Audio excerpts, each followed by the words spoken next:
Oke, assalamualaikum warahmatullahi wabarakatuh. Selamat sore semuanya. Apa kabar hari ini? Sebentar lagi kita Lebaran, senangnya. Tapi ingat tetap jaga jarak. Susah juga mau silaturahmi. Jadi ya kalau nggak ya mendingan nggak usah kali ya. Kita tetap di rumah. Silaturahminya lewat video call aja. Oke. Kita tunggu siapa yang mau online. Silahkan. Saya tunggu dulu sebelum saya mulai programnya hari ini, yaitu bagaimana menciptakan suasana belajar yang menyenangkan di rumah. Ya, kita tunggu dulu ya sampai ada yang online. Gimana hari ini cuacanya di sini cerah? Agak panas, udah agak mulai hangat. Panas sih enggak ya, kalau dibanding Indonesia mah enggak seberapa di sini panasnya. Saat ini, tapi nanti winter juga cukup panas, tapi sekarang mah seger kayak di Bandung gitu ya, suasana enak tetapi juga mulai hangat dari masuk semi mau musim panas. Kira-kira gimana, apa kabar di Jakarta, apa kabar di Indonesia? Semoga semuanya sehat, jangan lupa tetap di rumah aja, nggak usah kemana-mana. Memang gatel rasanya, kaki ini pengen melangkah keluar, tapi ya ditahan. Kalaupun cari tempat ya untuk memang cuma berolahraga, yang nggak akan jarang juga ketemu orang gitu ya. Saya juga setelah 2 bulan di rumah, kebetulan pemerintah sini sudah mulai melonggarkan lockdownnya, boleh keluar tanpa surat, tapi itu juga kebetulan saya tinggalkan di kampung ya, jadi nggak rame. Dan ya udah, itu pertama kali selama 2 bulan saya keluar sama Rehan, dan juga sama suami gitu ya, cuma mau belanja iseng. Sebetulnya sih ya perlu belanja sedikit aja di Carrefour dekat rumah, jalan aja. Dan ya seneng sih, sehat, saya segar gitu ya. Tetapi kayaknya juga saya juga harus membatasi diri, jangan sering-sering, tapi ya sekali-sekali bolehlah. Tapi yang penting adalah tetap menjaga jarak dengan orang-orang yang lain dan selalu pakai masker, cuci tangan dan sebagainya. Oke, mulai kelihatan cukup ada beberapa orang yang sudah mulai online, makanya kita mulai aja bagaimana memulai menciptakan suasana belajar menyenangkan di rumah. Ini sebetulnya kayaknya susah-susah gampang, dan ini juga sebetulnya kalau saya nih ngalamin sendiri ya, maksudnya saya bukan tipe, terus terang nih, ini sama nih mungkin dengan ibu-ibu yang lain ya, saya bukan tipe orang yang bisa main atau suka sama anak kecil. Jadi sebelum saya punya anak, saya tuh rada-rada malas deket sama anak kecil. Terus saya bukan yang, karena ada orang yang bawaannya emang seneng main anak kecil. Jadi bermain sama anak kecil itu kayaknya alami gitu ya, nggak dibuat-buat, karena mereka suka. Dan biasanya tuh anak kecil emang langsung nempel gitu, karena ya buat mereka menyenangkan gitu bermain atau deket, karena kan ya itu kayak rada-rada bawaan juga ya, seneng main sama anak kecil. Saya pribadi bukan orang yang seneng main sama anak kecil, saya sendiri nggak terlalu suka main gitu ya. Tetapi ya setelah punya anak ya mau nggak mau mulai gitu ya, mulai karena mereka kan yang menarik kita untuk ajak main pasti ya. Kalau misalnya kalau anak-anaknya tipikal itu kan seneng banget diajak bermain bersama, jadi mereka selalu narik kita untuk ngajak main bareng gitu. Mana boleh mereka mengembiarin mamanya misalnya nonton TV atau cuma main handphone gitu. Kalau anak-anak normal biasa kan biasanya begitu.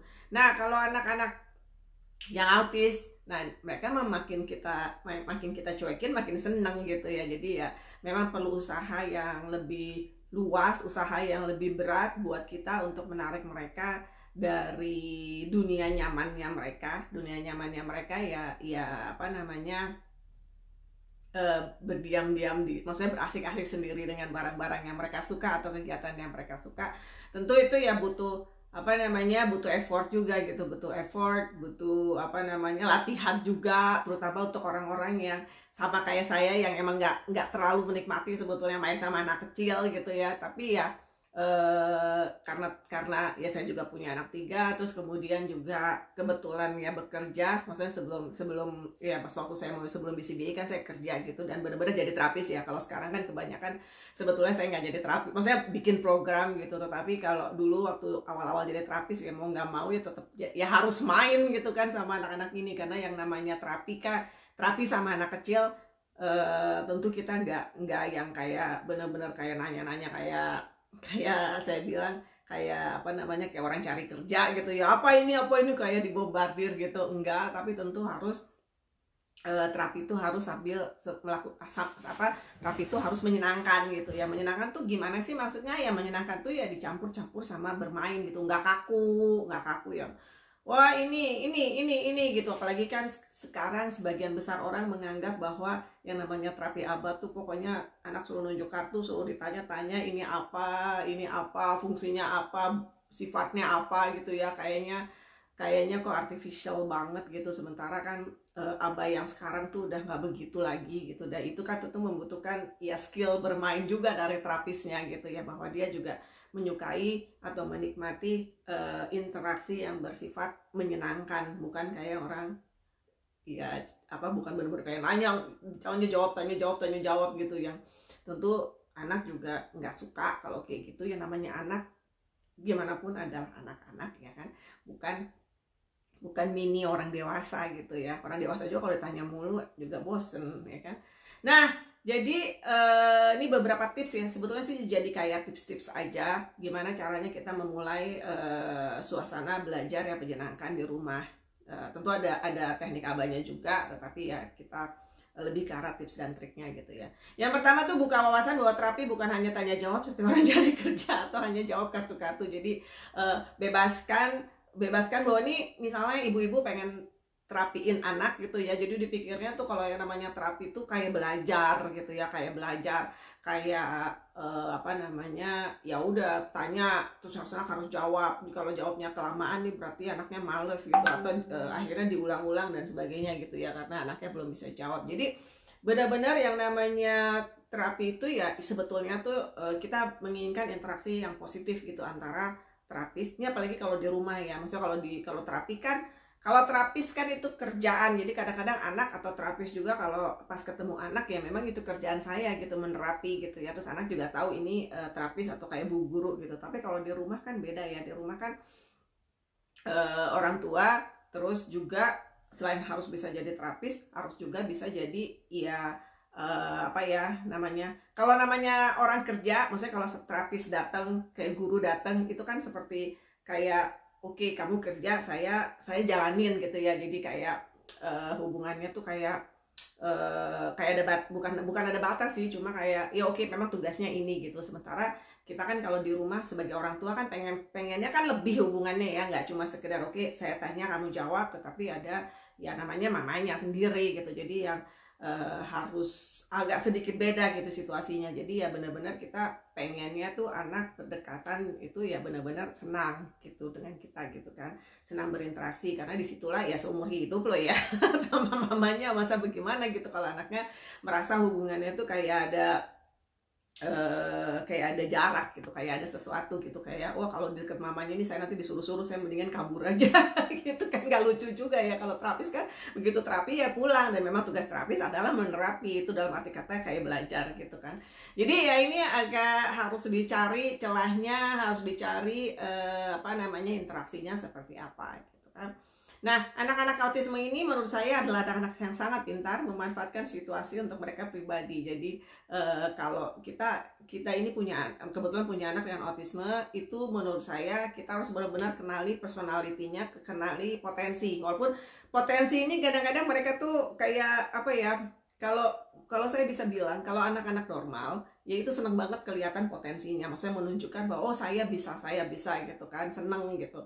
Mama nih aku bisa ini nih, nanti gambar aku bagus nggak gitu, terus aku sekarang udah bisa nyanyi gitu. Kalau anak-anak normal kan biasanya begitu, mereka seneng show off, seneng pamer gitu. Nah kalau anak-anak autis tuh menurut saya beda lagi. Buat mereka adalah yang penting mereka hidupnya tenang, kalau bisa nggak usah diganggu, apa namanya, dan kadang-kadang potensi itu nggak kelihatan, karena buat mereka semakin mereka tidak menunjukkan ya semakin enak hidup mereka. Artinya apa? Bahwa mereka bisa main apapun yang mereka inginin gitu. Mau mereka seharian misalnya gini-giniin sedotan aja gitu kan, ya nggak apa-apa, buat mereka nggak apa-apa gitu, karena buat mereka ya itulah yang menyenangkan, interaksi apa namanya, kegiatan itulah yang menarik perhatian mereka, dan buat mereka tuh menyenangkan gitu dibanding berinteraksi dengan kita gitu. Ya nggak ada yang dipelajari dari cuma gini-giniin botol gitu, tetapi ya justru itulah kita yang harus melihat potensinya apa dari anak ini. Kitalah yang menggalinya, kitalah yang menjembataninya, sehingga anak merasa lebih senang berinteraksi dengan kita daripada ngeliatin botol gitu ya. Jadi mungkin di awal sih memang botol misalnya katakanlah berapa menit gitu ya, terus nanti kita cari yang lain. Nah pelan-pelan ini harus kita shift, harus kita balik bahwa melakukan kegiatan interaksi dengan kita itu lebih menyenangkan daripada cuma ngeliatin botol gitu loh. Jadi ya pelan-pelan kita kerjakan, akhirnya mereka tidak senang lagi tuh yang namanya main botol. Kalaupun senang pun juga sangat-sangat minim gitu ya. Jadi ya itu. Nah, kalau kita tidak melihat potensinya dan kita pikir bahwa anak saya autis disuruh ini nggak bisa, disuruh ini nggak bisa, dan nggak mau gitu ya, terus mereka asik dengan main botol, ya udah seumur hidup mereka main botol aja gitu kan. Jadi ada apa ya, maksudnya ya kita harus lebih memahami dan kita harus effortnya luar biasa, dan nggak ada yang namanya usaha instan gitu ya, nggak ada yang usaha instan terus merasa bahwa anaknya nggak bisa apa-apa terus udah nyerah gitu ya, nggak ada. Ini usahanya tuh tahunan, itu usahanya bulanan, mingguan, tahunan. Mingguan mah sebentar ya, pasti tahunan. Dan kalau kita terapinya juga maksudnya mengarahkannya secara intensif, konsisten, terus itu tuh kayak kita membangun suatu apa ya, behavior baru gitu ya, behavior baru yang pelan-pelan sih sebetulnya kelihatan hasilnya gitu. Saya sendiri merasa bahwa kayak ini contoh gitu ya, saya merasa waktu pertama kali Rehan ikut terapi Aba Fibi, yang mereka udah 4 tahunan. Terapi Aba biasa sih udah dari umur 2 tahun, tapi saya banyak melihat perubahannya setelah menjadi Aba Fibi, apa saya perubahan di hari-hari ya. Jadi kalau saya bilang kayaknya waktu itu saya juga 2 minggu lalu udah share bahwa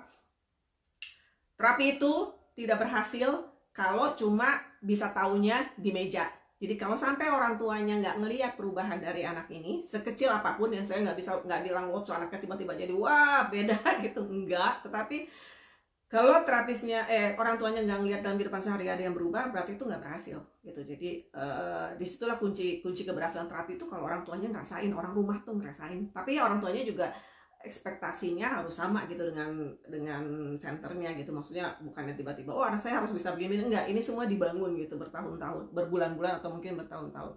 Nah, terus waktu dia umur 4 tahun ya, belajar katakanlah mengikuti perintah sederhana aja gitu ya, itu butuh waktu yang berminggu-minggu, mungkin bulanan, cuma satu perintah gitu ya. Tetapi kan kalau kita build up, terus kita bangun, terus mulai adalah dia kemampuan dia spontan dan sebagainya, yang ini sekali lagi saya bilang bulanan dan tahunan gitu ya. Hasilnya tuh kelihatannya ya nanti gitu, nanti. Jadi kalau saya dulu kepikiran ini si Rehan begini aja lama banget gitu ya, kayaknya ini mau udah setengah putus asa ngebayanginnya ya.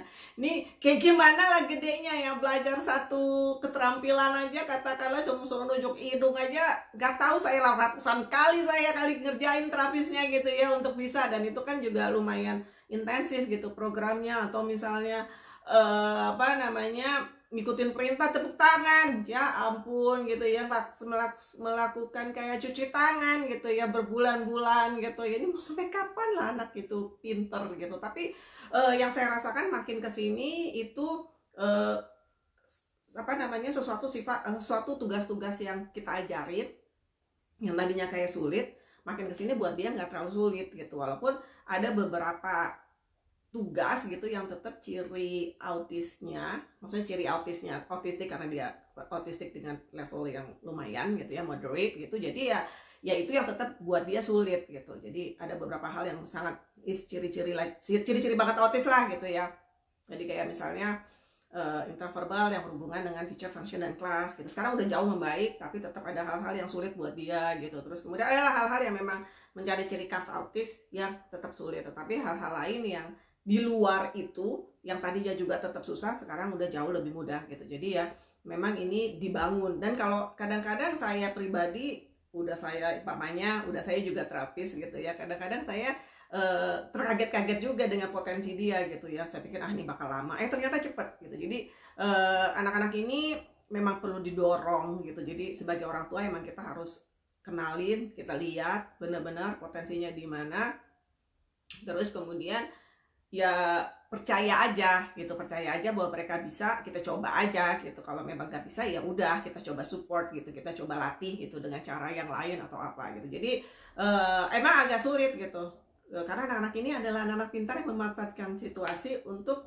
pribadi mereka, buat mereka kalau hidup mereka lebih enak dengan membiarkan mereka sendiri gitu ya, atau nggak usah belajar aja gitu ya, terus selalu pura-pura belajar dan pura-pura nggak bisa. Itu buat mereka lebih seneng hidupnya. Jadi ya kita yang harus benar-benar pintar-pintar melihat celah ini dan benar-benar mengajak mereka apa ya, bahwa ini nih menyenangkan loh Dek. Jadi kalau kamu misalnya bisa ya ditunjukin aja gitu. Dan ini kan juga ya ini butuh proses sih ya. Jadi apa namanya, butuh kejelian, butuh kita pede juga gitu. Kadang-kadang kitanya yang mungkin merasa anak kita masih kecil nggak akan bisa, terus akhirnya jadi menghambat perkembangan anak-anak ini gitu ya. Kemudian yang berikutnya adalah yang pertama nih, yang paling penting, yaitu tentukan reinforcernya, motivasi untuk berinteraksi. Karena kemarin udah saya jelasin juga bahwa kayaknya kita kalau sama anak autis tuh kayak ada tembok di antara kita gitu ya. Apa sih yang membuat mereka termotivasi dengan sendirinya ya menjadi active learner? Jadi kalau kita bilang anak ini passive learner yang cuma disuruh kerjain, seperti akhirnya jatuhnya banyak yang akhirnya jatuhnya tuh mereka tuh asal ngerjain, yang penting dapat reinforcer gitu. Padahal kita nggak mau begitu. Kita mau mereka menjadi active learner yang kalau mereka ngikutinnya secara aktif, tentu belajar sesuatu gitu dari situ gitu. Dia dengar perintahnya, mungkin kalau perlu scanning gambar dia akan scanning gambar, atau dia processing sendiri, terus kemudian memberikan jawaban yang benar atau apa. Pengen kita kan kayak begitu ya.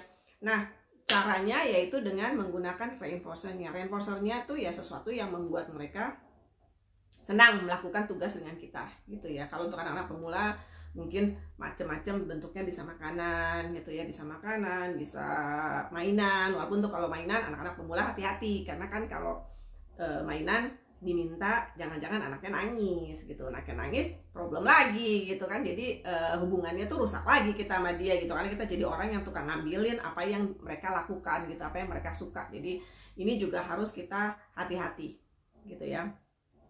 Hati-hati. Jadi benar-benar kita sesuaikan reinforcernya dengan mereka. Nah, kemudian untuk anak itu anak-anak pemula ya. Terus nanti kemudian anak-anak yang udah mulai agak bisa, tentu reinforcernya itu juga harus berkurang. Karena sebetulnya apa sih reinforcer? Reinforcer itu kan cuma mancing aja supaya kayak apa ya, pancingan lah, bahwa di kehidupan sehari-hari itu reinforcer itu jarang, nggak ada. Kalaupun ada tuh yang bentuknya kan tentu yang lebih tingkat tinggi lah ya. Nggak ada tuh di lingkungan alami atau di sekolah misalnya.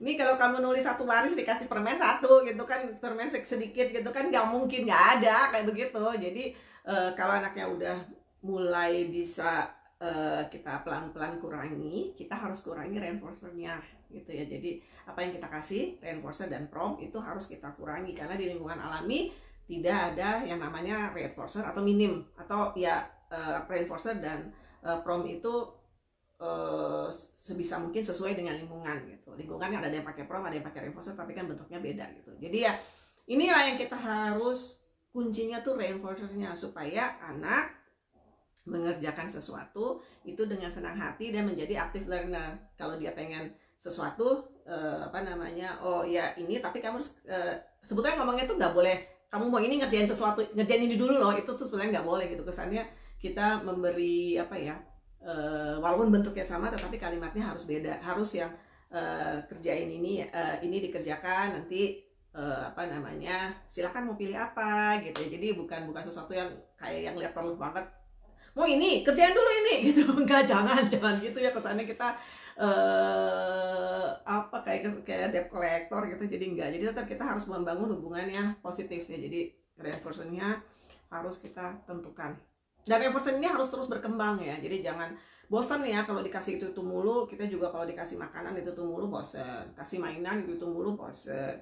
Jadi kita harus banyak gitu, variasinya harus banyak. Terus kemudian harus modal juga, walaupun sebetulnya ya nggak usah yang terlalu mahal-mahal gitu. Kalau kita selalu ngebayangin udah mainan baru kan mahal ya, nggak. Anak-anak ini kadang-kadang malah mungkin butuh sesuatu yang nggak mahal sama sekali gitu, bukan mainan yang kita pikir mahal gitu. Kadang-kadang bubbles atau balon atau apa namanya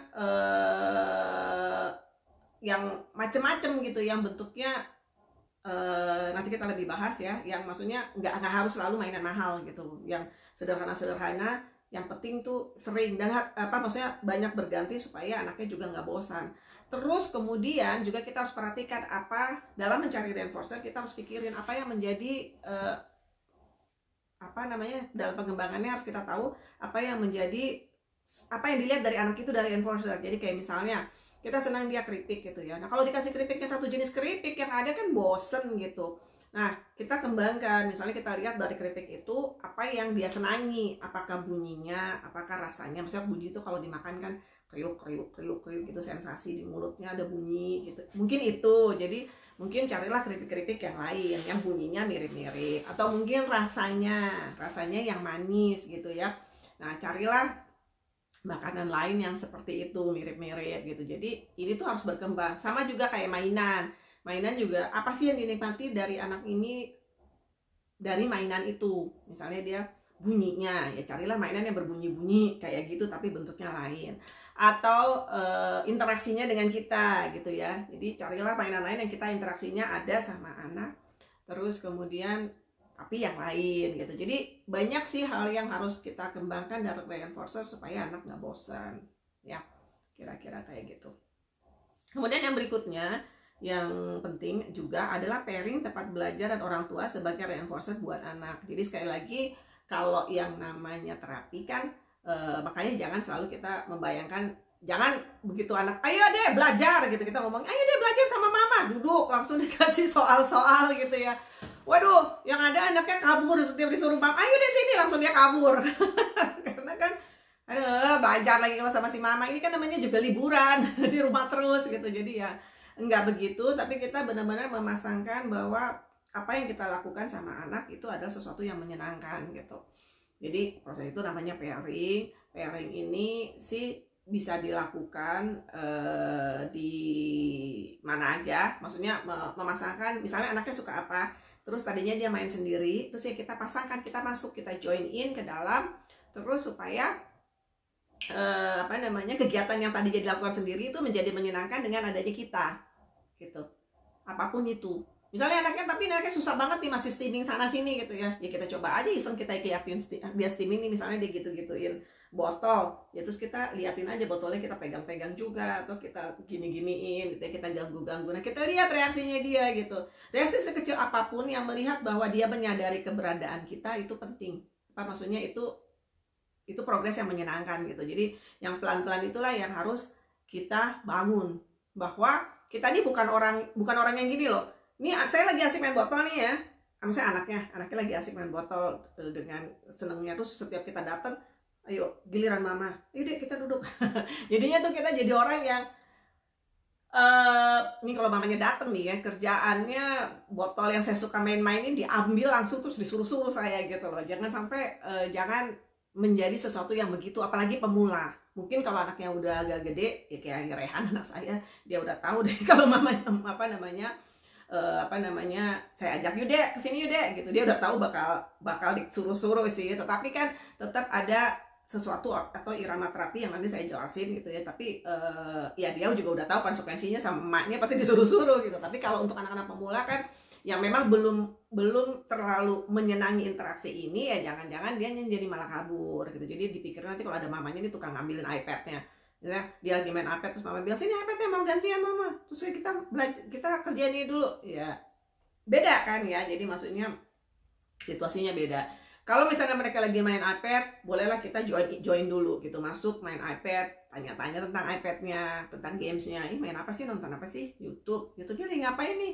Ini lagi ngapain nih sih, ini loncat lucu ya, kamu lagi ya gitulah. Jadi kayak ada percakapan yang tentu kita harus sesuaikan dengan level sang anak ya. Kalau anaknya baru bisa, anak-anak pemula kita ngomongnya 1-2 kata aja. Tapi kalau anaknya udah mulai agak bisa komunikasi, udah bisa ngomong, ya tentu kita bisa pakai kalimat-kalimat pendek yang mereka bisa pahami gitu ya. Jadi bahwa kegiatan YouTube, nonton YouTube itu menyenangkan sih dek gitu. Tapi kalau ada mama tuh kayaknya tambah seru gitu. Tapi mama ini bukan orang yang tukang ngambil apa yang dia suka ya.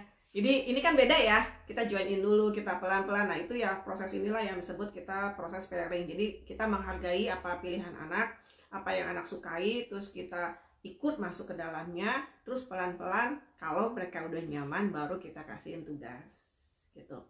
Pairing ini tuh di awal kalau untuk anak-anak pemula baru sebaiknya memang pairingnya agak banyak. Tapi begitu anaknya udah bisa kerjasama, udah mulai ngerti, kita boleh kasih demand. Tapi bukan berarti juga setiap ada yang sampai salah salah persepsi gitu ya, dipikir yang namanya pairing itu selalu bawa sesuatu reinforcer, mau apa sebelum kerja gitu, ditunjukin kamu mau apa, ya udah nanti ini, terus kemudian apa namanya, kita kerja dulu nanti kamu dapat ini ya. Pairing itu bukan begitu gitu ya, bukan. Jadi itu salah persepsi banget gitu. Dan pairing ini juga silakan dilaksanain terus. Kalau saya biasanya kita lihat apa namanya, mood anak kan kadang-kadang ada yang lagi hari itu enak, ya udah kita bisa agak lebih banyak belajarnya. Tetapi hari itu mungkin anaknya lagi capek, lagi ngantuk, apalagi lagi puasa gini ya, kita aja rasanya aduh males terapiin anak gitu ya. Jadi ya mungkin kita akan lebih banyak ya interaksi yang bentuknya kayak pairing yang bermain gitu ya, dibanding akan kita lebih perbanyak supaya suasana itu akan selalu nyenengin buat sang anak gitu loh. Jangan sampai yang tadinya udah bahagia, udah sejahtera, bahagia, udah lama kita bangun, terus kalau kita terlalu bernafsu dan oke nih kayaknya hari ini kita harus targetnya tuh ini gitu, takutnya rusak gitu, hubungan kita dengan anak takutnya rusak. Jadi ya apa namanya, benar-benar kita sesuatu yang harus tarik ulur nih ya, yang namanya reinforcer, prom, hal-hal seperti ini ya, proses pairing ini kita tuh kayak tarik ulur memang, termasuk supply and demand nih, kita lihat kondisi anak gitu ya. Ya jadi harus kita lihat, apalagi dalam kondisi yang COVID seperti ini ya, yang kita banyak di rumah, terus kemudian puasa, itu kan kadang-kadang rutinitas tuh banyak terganggu. Nah itu kita juga emang harus agak lebih fleksibel, terus kita mungkin ngelihatnya bukan dalam arti kata hari. Jadi kalau misalnya nih sebelumnya nih kan anak-anak sekolah ya, pulang sekolah terus kita bisa terapin misalnya 2 jam. Terus kan kalau beda ya situasi kalau misalnya anak sekolah, itu kan pikiran dia udah tahu nih saya harus belajar di sekolah, tuh saya terbiasa habis sekolah tuh di rumah tuh belajar lagi ya, bermain sama mama tapi maksudnya dalam kata belajar.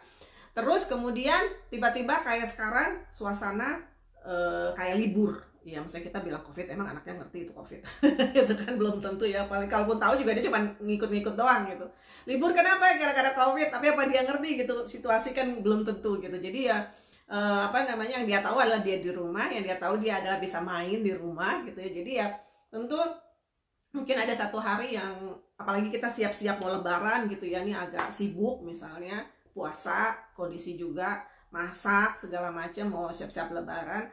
Nah mungkin kan mereka juga ngeh gitu suasana. Nah mungkin ya kita ngelihatnya jangan per hari tapi per minggu. Jadi kalau misalnya hari ini kayaknya anaknya nggak mood, nggak apa-apa, tetap kita paksa dia paksa dalam arti kata, maksudnya kita tetap lakukan terapi yang bersifat interaksi, tapi banyakin pairingnya, banyakin interaksinya, banyakin kegiatan yang menyenangkan. Tetapi mungkin di hari lain bisa kita lebih fokus, oh gimana caranya kita masukin tugas-tugas yang emang sudah menjadi target seharusnya tuh bisa kita masukin. Jadi kita lihatnya per minggu gitu. Kalau saya sih lebih sarannya begitu gitu. Jadi sama apalagi kalau benar-benar ibunya yang jadi terapis ya kayak saya gitu ya. Saya hari-hari juga saya praktekin. Jadi misalnya kadang-kadang saya nargetin misalnya Rehan pulang sekolah 2 jam atau kalau ada PR banyak kadang-kadang cuma 1 jam. Tetapi kita nargetinnya per minggu. Apalagi kan kalau hari-hari ya itu kegiatan emak-emak macam-macam ya. Masak, bersih-bersih rumah, terus mungkin ada anaknya yang lain yang harus diurusin, ada meeting, ada apalah segala macam. Jadi kadang-kadang nggak bisa, target tuh nggak bisa tercapai dalam satu hari. Jadi dalam satu hari itu targetnya misalnya 1 jam tuh nggak bisa gitu. Jadi akhirnya ya kita add up aja menjadi 1 minggu gitu. Oke, jadi 1 minggu nih, ini udah berapa lama ya nih anak ini terapi gitu. Kalau kurang ya mau nggak mau kita tambahinnya di weekend. Kalau hari-hari biasanya sibuk banget gitu ya, ya kita tambahinnya di weekend misalnya kayak gitu. Jadi apa ya, adjustmentnya tuh kayak gitu. Nggak bisa sih kalau memang kalau orang mamanya jadi terapis sendiri di rumah, agak sulit yang benar-benar kita 2 jam gitu misalnya. Apalagi kalau anaknya benar-benar pasti intensif 4 jam itu kan rasanya agak repot kalau anaknya lebih dari 1. Kalau anaknya cuma 1 sih mungkin masih bisa fokus ya, tapi kalau anaknya lebih dari 1, apalagi bedanya juga tipis-tipis, yang beda nggak tipis aja sama saya kadang-kadang masih susah gitu, karena kan kakaknya suka ada acara apa gitu ya. Jadi ya komprominya saya di situ gitu ya, komprominya di situ. Yang penting kegiatan ini tetap bermakna apapun yang kita lakukan gitu. Jadi jangan pikir bahwa yang namanya terapi itu kan seperti saya bilang tadi ya, bener-bener yang hajar blek gitu ya, kasih tugas-tugas gitu. Tetapi lebih ke arah oke, kita bermain bersama, berinteraksi bersama, itu juga merupakan terapi yang kadang-kadang malah lebih dibutuhkan oleh anak-anak yang kebetulan autisme, karena kan kebutuhan mereka adalah interaksi ini gitu, dibanding Misalnya, ya sama sih, equal sih, tapi maksudnya interaksi ini nilainya juga lebih karena disitulah kekurangan mereka. Itu ya. Nah, kalau di rumah, ini apalagi lagi pemula ya yang belum terbiasa menghadapi anak, biasanya suka ada problem behavior, ya kan?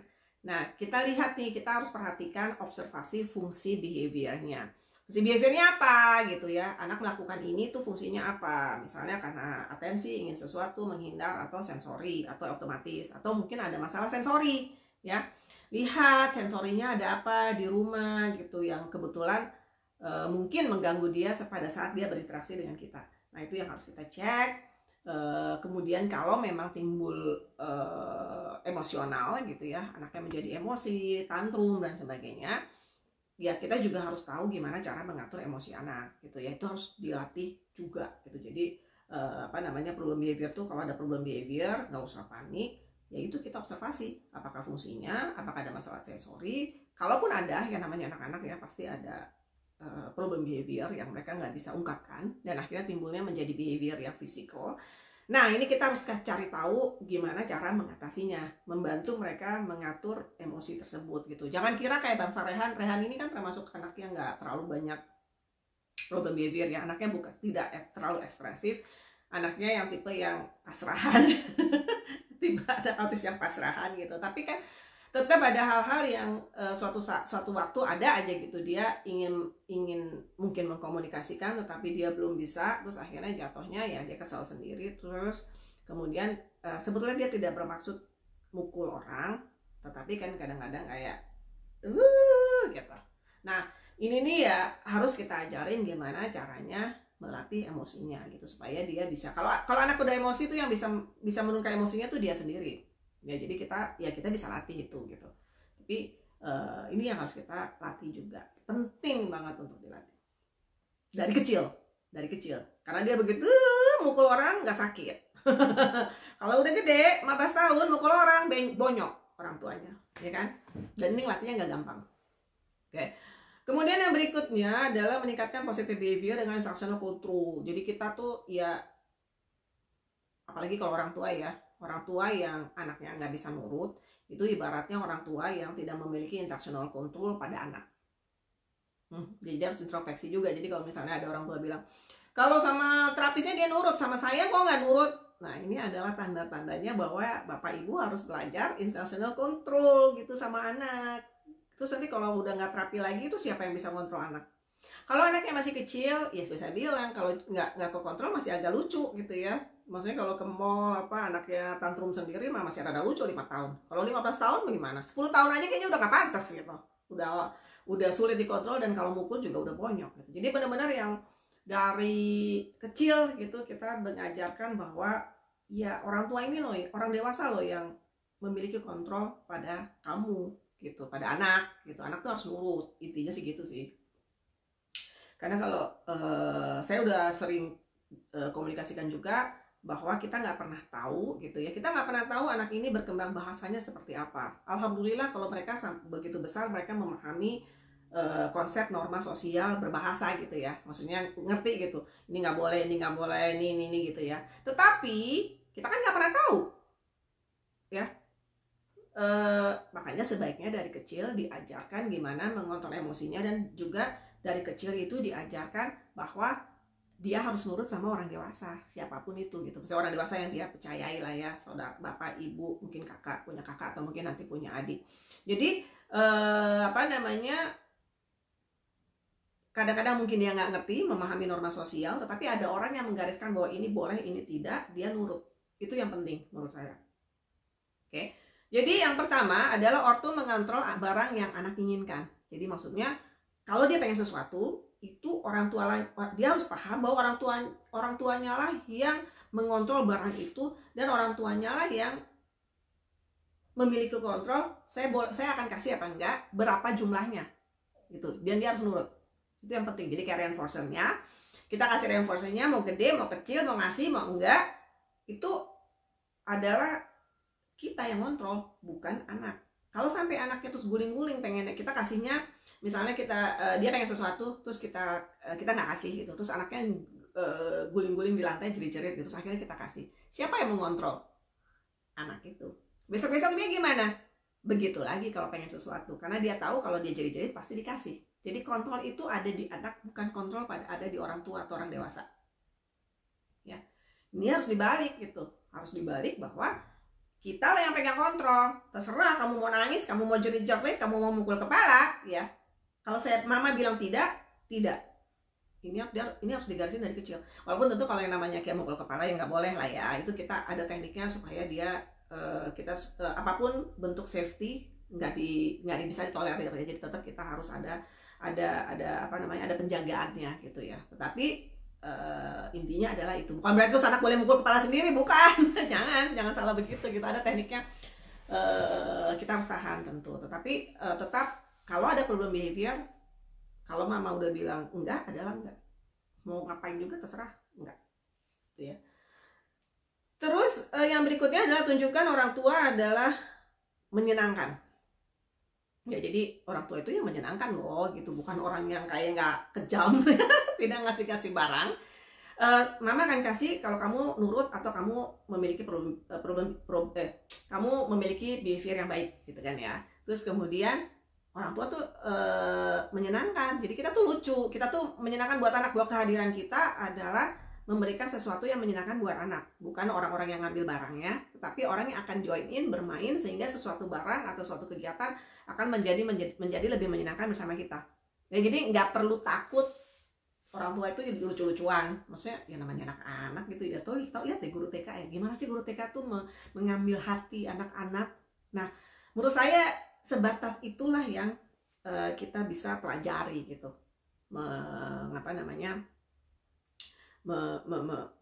Bahwa kita tuh menyenangkan kayak guru TK. Ya.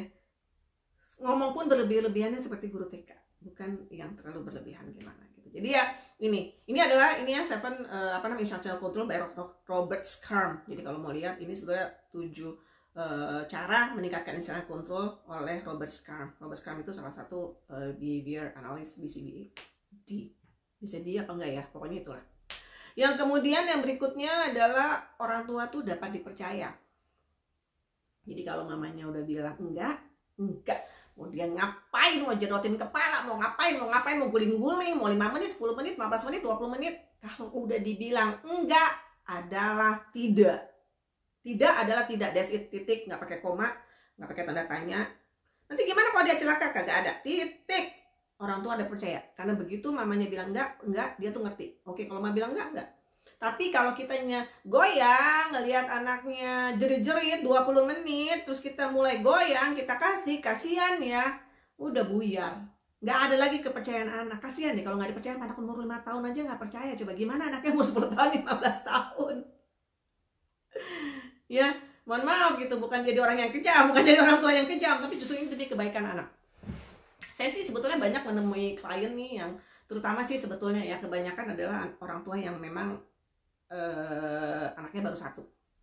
Ya jadi misalnya kalau kayak saya anaknya 3, Rehan mau ketawa jerit-jerit kayak bodo amat gitu ya. Maksudnya udah bisa bodo amat karena anak saya udah 2 sebelumnya dan Rehan anak ketiga ya. Jadi maksudnya udah apa ya? Pasti ini sangat manusiawi, anak pertama disayang-sayang. Maksudnya yang bener-bener nggak boleh nangis, nggak boleh sakit, ada orang main datang. Biasanya kalau orang nengok ya, ini bener sama nih pengalaman lah pasti. Ada anak datang bawa nengok kita baru melahirkan nih kalau anak pertama ya, ingusnya meler gitu ya kan, teman-teman kan lagi sama semua anak kecil gitu, atau ada saudara gitu, ingusnya meler, wah kita mau ngasih tahu gak enak, tapi bete banget ya nih anak aku kan masih bayi gitu ya. Terus akhirnya apa yang dilakukan?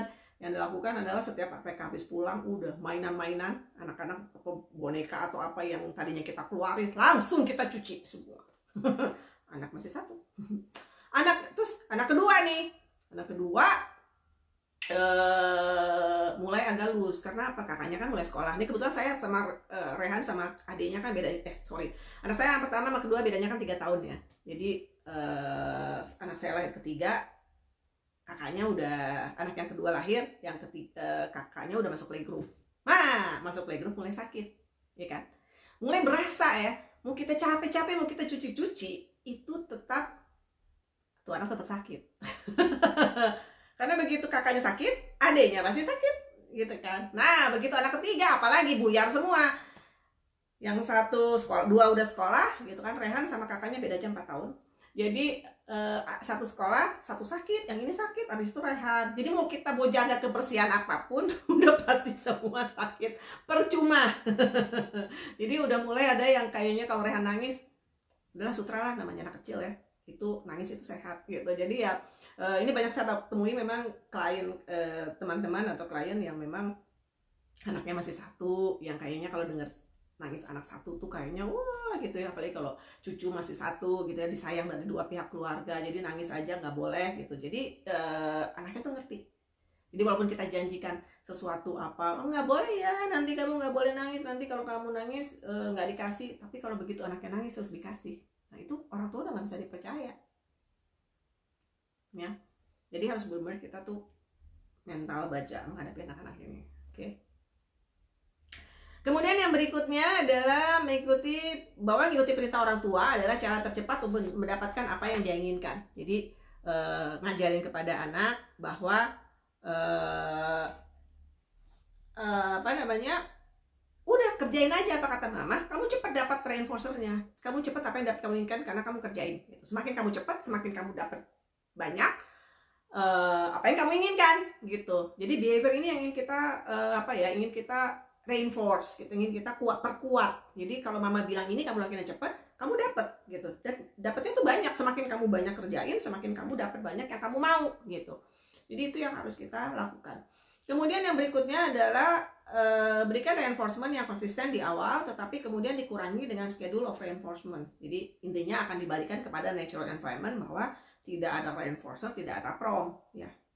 Jadi kalau di lingkungan alami kan sebetulnya reinforcer nggak ada, atau reinforcernya bentuknya alami yang mungkin nggak harus hari itu dikasih, mungkin lusa, mungkin bulan depan, mungkin tahun depan, mungkin kayak kita kalau dulu zaman dulu, kalau kamu naik kelas nanti kamu dapat sepeda, tapi dapat sepedanya kan nanti gitu deh, berapa bulan lagi gitu ya. Itu kan reinforcer yang bentuknya alami sebetulnya kan.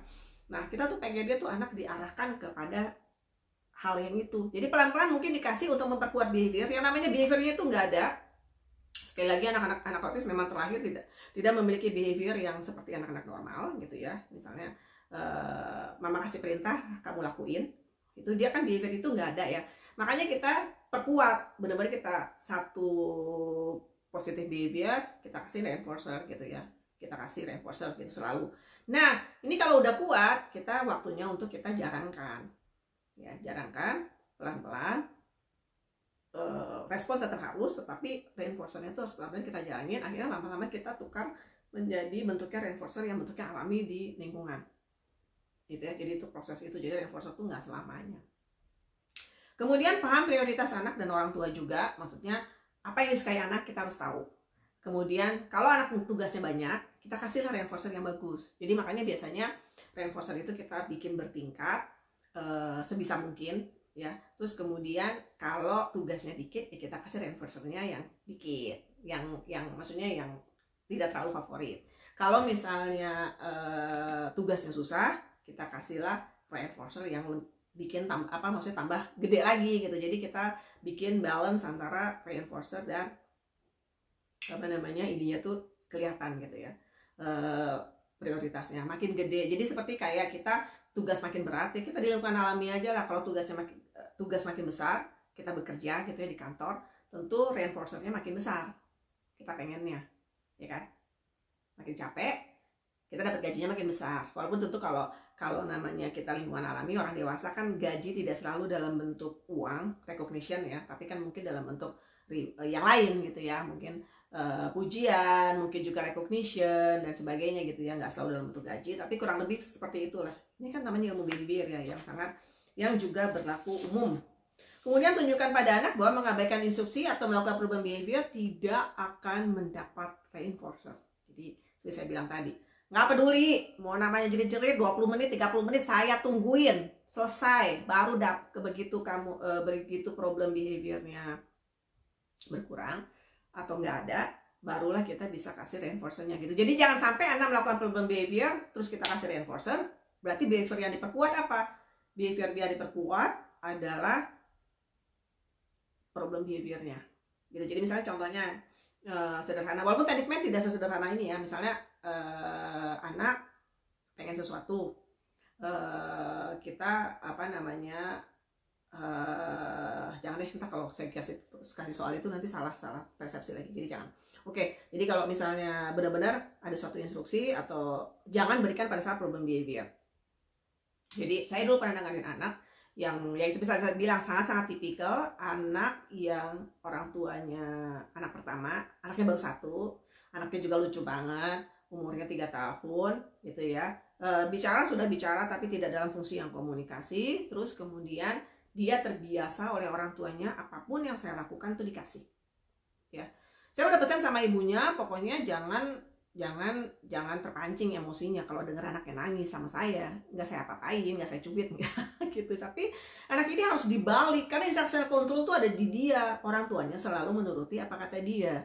Dan ini kan nggak bagus. Dia juga udah mulai makin gede, badannya juga makin kuat ya. Jadi kadang-kadang orang tua aja udah mulai susah menghandle, karena walaupun umur 3 tahun tapi badannya gede gitu. Terus dia kalau 3 tahun lagi ngamuk, ngegendong juga bukan hal yang gampang, apalagi anaknya besar gitu ya untuk umur 3 tahun.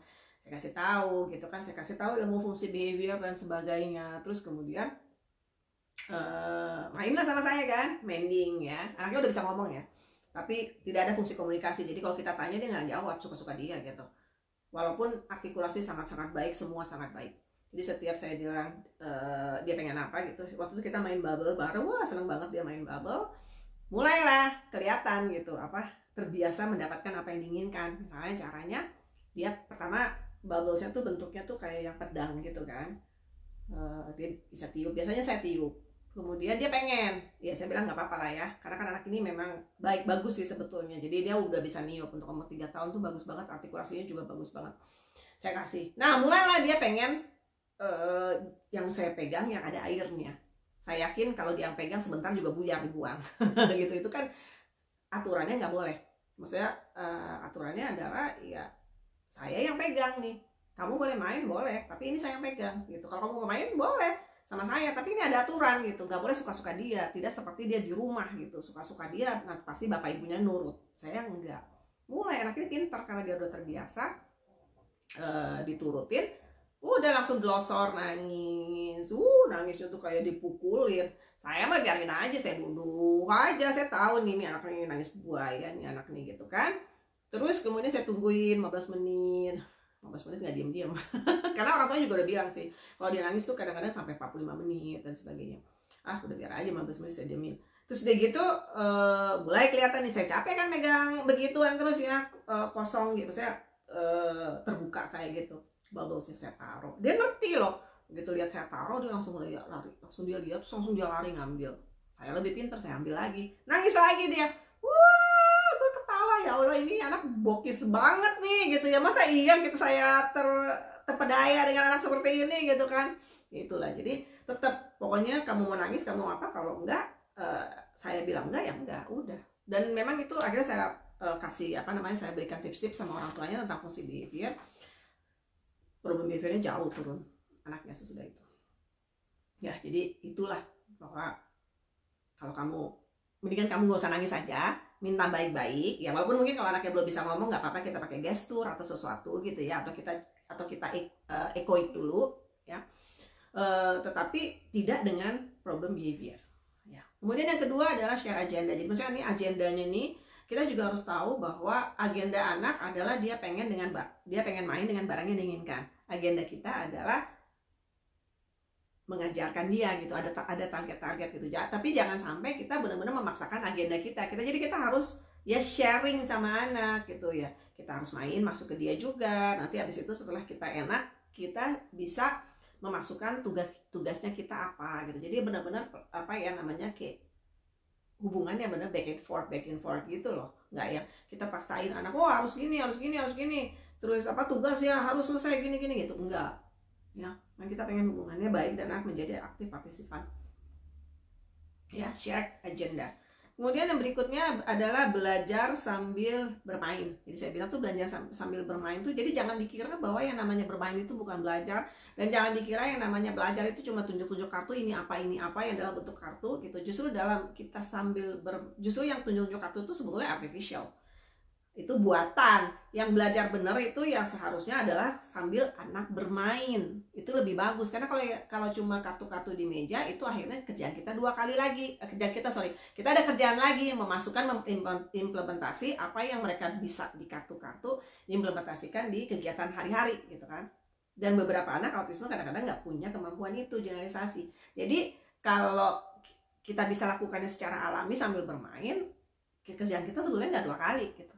Benar-benar langsung kita implementasikan apa yang dia tahu. Walaupun tentu makanya beberapa anak autis mungkin nggak bisa langsung belajar sambil bermain gitu, harus diambil lagi dalam dititinya di dalam meja, ditarik lagi gitu ya, dipecah-pecah lagi menjadi aktivitas yang menjadi lebih kecil-kecil gitu ya.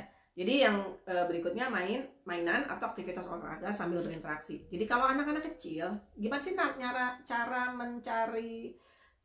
cara bermain dengan anak yang kecil? Ya perhatikan anak-anak umur udah 3, 4 yang susah sekali kita maksudnya anaknya masih sibuk sendiri, anak itu yang sibuk sendiri. Ya kita yang pertama tadi join in gitu ya. Kita hargai apa yang mereka suka, terus kita masuk ke dalamnya, ikut berinteraksi dengan anak. Kemudian yang paling gampang sebetulnya kalau emang aduh kayaknya susah banget Bu masukin ke botol tuh, dia asik aja nganuin botol gitu ya. Mungkin yang paling mudah adalah aktivitas-aktivitas yang bentuknya olahraga. Aktivitas yang bentuknya fisik, yang olahraga. Karena anak-anak segini itu, anak kecil walaupun autis juga, kalau kita bangun interaksi bermain yang bentuknya aktivitas, biasanya suka. Ya, bisa kita bangun gitu, walaupun kelihatan di awal agak susah, tapi sebetulnya nggak lama mereka pasti ikut menikmati yang bentuknya aktivitas fisik. Jadi kayak misalnya gendong, nggak ada anak yang nggak suka digendong. Kitik-kitik, tickle ya, nggak ada anak yang nggak suka dikitik-kitik. Hampir semua anak, kecuali ada masalah sensori, tapi itu juga jarang. Kemudian gendong suka diputar di ayunan. Hampir semua anak suka ayunan. Malahan kadang-kadang anak autis banyak yang tergila-gila sama ayunan karena masalah sensori mereka. Terus kemudian misalnya didorong. Ya didorong kalau kita punya kayak kursi kantor di rumah yang bisa didorong, itu juga salah satu sarana yang menyenangkan buat anak, aktivitas yang menyenangkan. Lari misalnya ya, lari bareng-bareng 1, 2, 3 lari gitu ya. Hampir semua anak saya rasa suka sama yang namanya lari ya. Kemudian juga misalnya loncat, hampir semua anak juga suka loncat.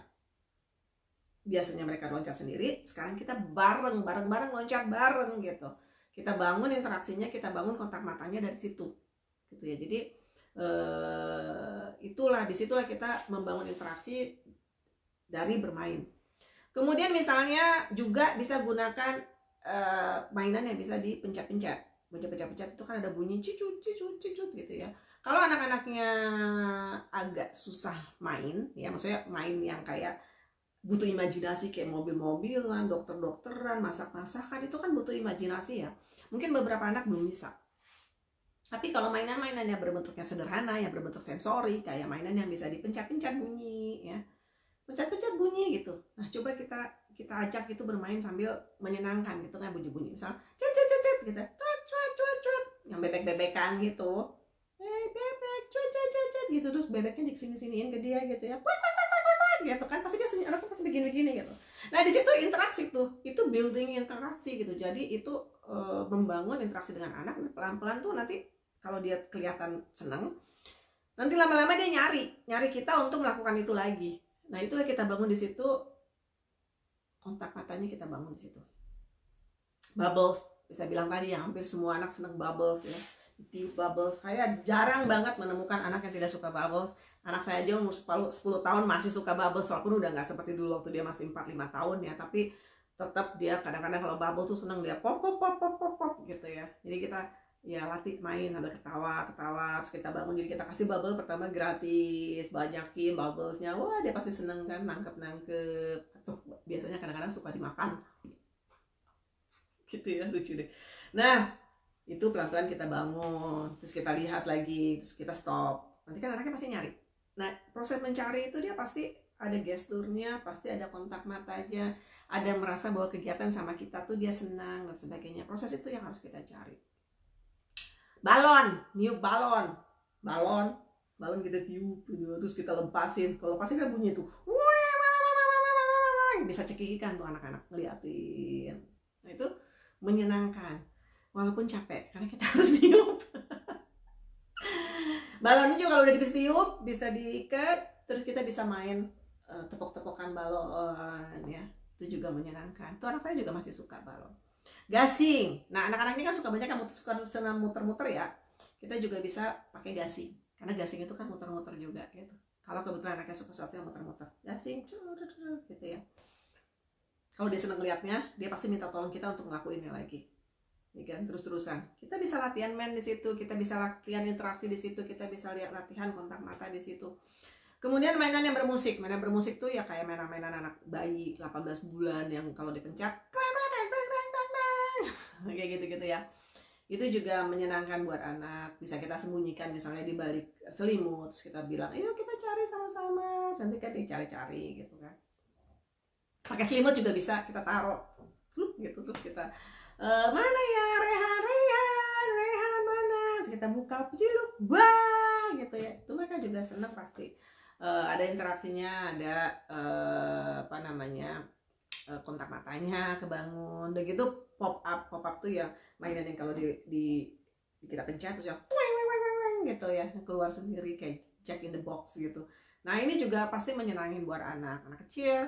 Kemudian silly hat, jadi kalau kita pakai apa namanya topinya dilucu-lucuin ada apanya gitu, kita lihat main-main bareng, topinya kita taruh di dia gitu ya, terus gantian dan sebagainya. Keran air nih, kalau anaknya suka main air ya udahlah kita pakai keran air buka tutup, kasih bubble atau kasih bola apa balonnya diisi ya. Itu kan sebetulnya banyak gitu, bisa latihan men, bisa latihan apa namanya melabel juga, bisa interaksi juga gitu. Jadi banyak hal-hal yang bisa lakukan. Kaca juga, kaca itu hampir semua anak kecil suka kaca gitu ya. Dan di kaca itu juga banyak hal-hal yang kadang-kadang kita misalnya imitasi agak susah langsung. Kalau di lewat kaca mereka mungkin ada beberapa anak yang menjadi lebih gampang kalau lewat kaca.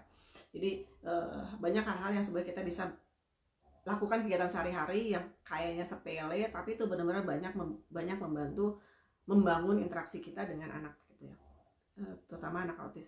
Kemudian yang berikutnya memvokalkan bermain sesuai bahasa anak. Jadi kalau misalnya kita main sama anak, kita vokalkan ya. Jadi naik turun terus brum naik mobil ya, misalnya mainan mobil brum naik turun blum gitu ya. Jadi apa ya namanya, benar-benar kita vokalkan setiap kegiatan, kita vokalkan yuk makan, misalnya anaknya makan nasi, minum susu. Tapi kalau anaknya masih awal-awal jangan pakai kepanjangan kata ya, jangan kepanjangan kayak kalimat, tapi kita tetap fokus pada satu dua kata yang benar-benar menunjukkan aktivitas atau bendanya ya, kira-kira begitu. Kemudian tidak memberikan semua yang anak perlukan secara bebas untuk meningkatkan interaksi dan main. Jadi kalau misalnya apa namanya, kita bikinlah hidup anak ini agak sedikit susah gitu di rumah. Jangan semuanya kita kasih, kita sediain. Ini memang sudah cari salah satu ciri orang Indonesia ya, tuh kayaknya anak kecil tuh nggak boleh nangis. Jadi semua apa yang mereka perlukan terus kita serve, betul nggak? Jadi ini anak belum nangis, lapar ya udah kita ambilin nasinya apa semuanya. Oh iya, langsung di sendok, ini dek makan. Tinggal makan pun disuapin sampai umur 5, 6 tahun, 7 tahun masih disuapin gitu ya. Jadi kayaknya hidup anak ini terlalu gampang. Dia nggak perlu ngomong, dia nggak perlu berinteraksi. Hidup dia tuh udah semua kebutuhan dia tuh udah dipenuhi.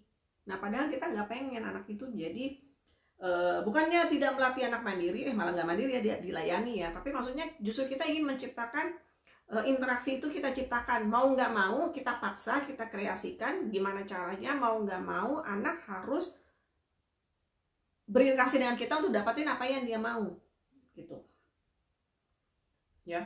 Jadi hidupnya dibikin agak susah dikit. Jadi kayak misalnya makan ya udah, kita kasih nasinya, lauknya nanti. Jadi ada kesempatan kita untuk main. Dia minta lauknya, minta nasi, nasi udah dikasih, mungkin minta ikan, minta ayam, minta sayur, terus kemudian mungkin udah gitu apa namanya, minta minum, terus kemudian minta sendoknya, minta garpunya, mau pergi keluar juga sepatunya kita sembunyiin. Jadi dia mau nggak mau main sepatu, main untuk tas misalnya gitu ya. Jadi kita sendiri yang harus bangun itu ya. Jadi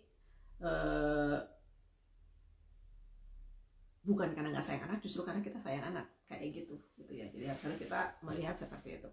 Kemudian yang berikutnya, memahami kondisi anak saat itu dan ingat irama terapi. Jadi kalau kita benar-benar melakukan satu kegiatan terapi, kita targetin misalnya 1 jam, 1 jam setengah, 2 jam gitu ya, berinteraksi dengan anak. Kita tuh harus mulai dengan sesuatu yang gampang atau sesuatu yang dimiliki, yang disukai sama anak. Jadi kayak apa ya, kurvanya tuh terapi tuh kayak pelan dulu, santai dulu, begitu naik. Kalau anak yang udah kayak panas gitu. Jadi kayak starter gitu lah. Kita kasih yang gampang dulu atau anak suka dulu, terus kemudian mulailah, kan dia behavior momentumnya kan pasti anaknya udah happy gitu ya, motivasinya tinggi karena dia seneng nih, dapet nih, gampang nih gitu kan ya. Nah begitu anaknya sudah mulai tinggi motivasinya, barulah kita mulai kasih sesuatu yang sulit. Terus nanti kalau udah mau selesai terapinya, kasih lagi yang gampang, yang menyenangkan, karena supaya yang diingat anak adalah yang terakhir, yang bahwa dia ingat nama terapi itu yang menyenangkan aja. Terus kemudian jangan lupa di tengah-tengahnya itu kalau anaknya perlu sensori, harus kita kasih sensorinya, kebutuhan sensori dia.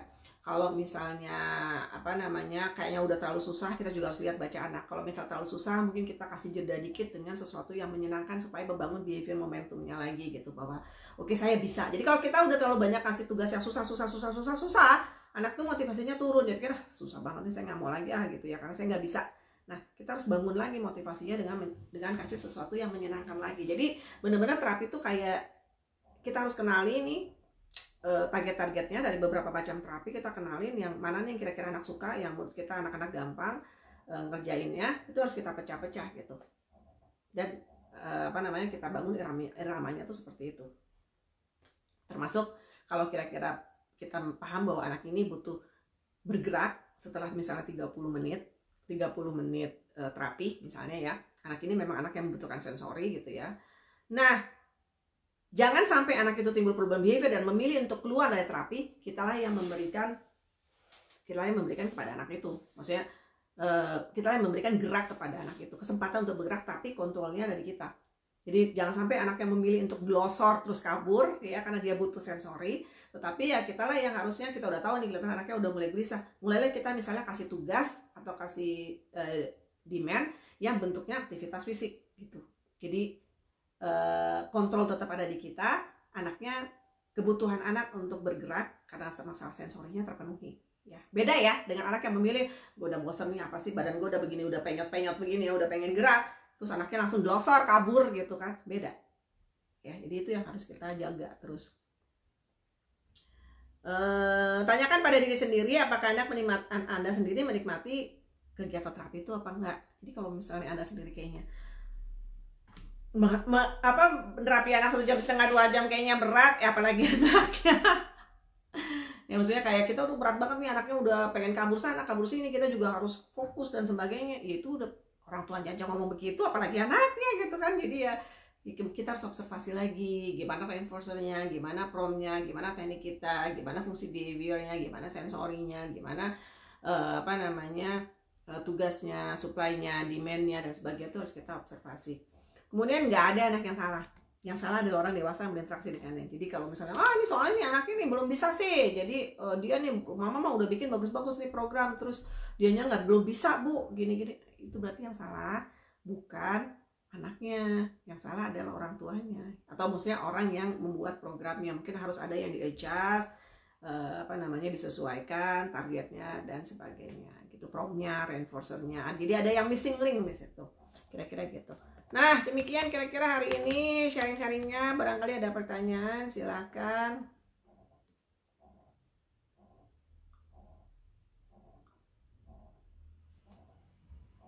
Ada pertanyaan nggak, Bu?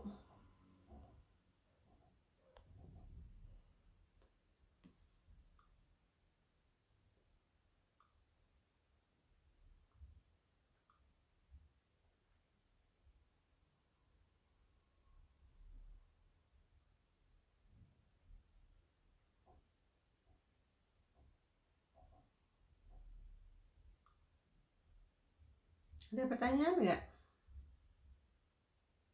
Tapi memang sih terus terang ya, kalau nerapi anak itu ya itu seperti saya bilang, susah-susah gampang. Tapi kalau misalnya kita udah dapat instructional control dari anak ya, eh, rasanya lebih gampang gitu. Karena tapi dan tetap maksudnya iya, jadi anaknya tuh nurut, dalam terapi nurut, di luar juga nurut gitu. Jadi enak banget gitu.